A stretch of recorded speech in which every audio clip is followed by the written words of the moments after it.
I think that to adopt this kind of restriction while negotiations are going on in Paris attempting to resolve the violations which the North Vietnamese have repeatedly made in the agreement that was negotiated last January is to tie the hands of our negotiators and to threaten to frustrate the possibility of success with these negotiations. Among other things, it might forever strand or interrupt the hope of finding out what has happened to 1,300 men, the missing in action.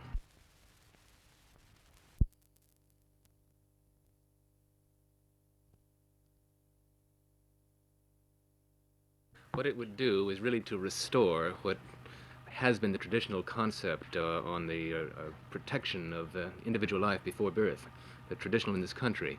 The Supreme Court decisions last January invalidated the laws of 50 states and in effect legislated abortion on demand despite the 2,000-year history of Western culture protecting unborn life.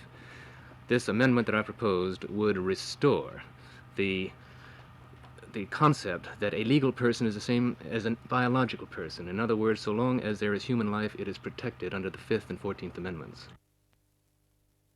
What about women who say they have a right to determine the fate of their own body? I think they have no objection to their determining the fate of their own body so long as they don't determine the fate of somebody else's body, namely the unborn child in their womb. And this is where the distinctions have to be made. At the moment a new life springs into existence inside the woman, it is distinct from her. It has its own future, its own biological imprints, its own individuality.